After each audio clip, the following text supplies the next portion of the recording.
जय श्री शिव शक्ति चल से कांवड़िया देवघर नगरी।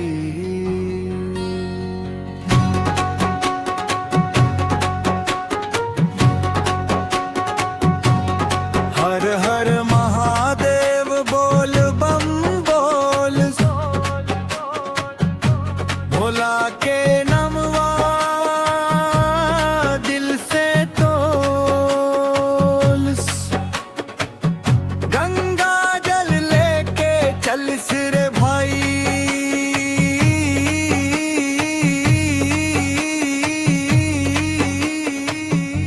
देवघर नगरी आज चल साई। बोल बम हर हर बम, भोला बम हर हर बम। सावन के बदरिया घेर ले आकाश, भोला बाबा करेलन सबके आस। नंगे गोड़ चल स्नामान थकान, बाबा के कृपा से बन जाई काम। बोल बम हर हर बम, भोला बम हर हर हर हर महादेव।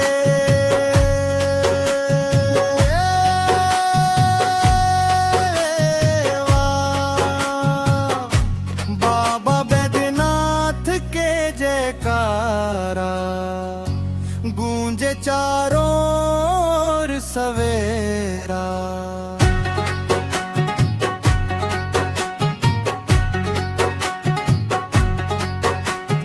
कंधे पर कांवड़ मन में विश्वास,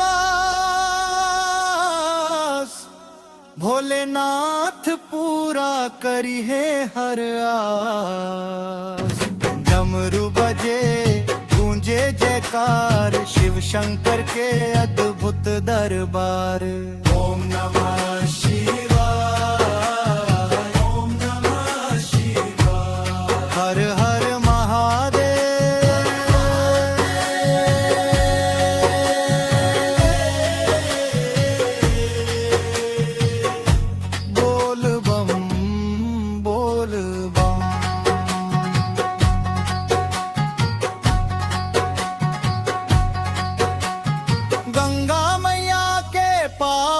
धार लेके चलनी बाबा के द्वार।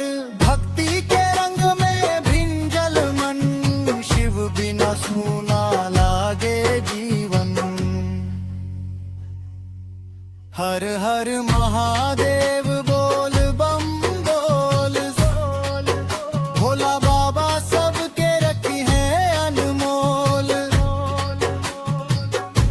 देवघर धाम में गूंजे पुकार, जय भोलेनाथ जय शिव शंकर।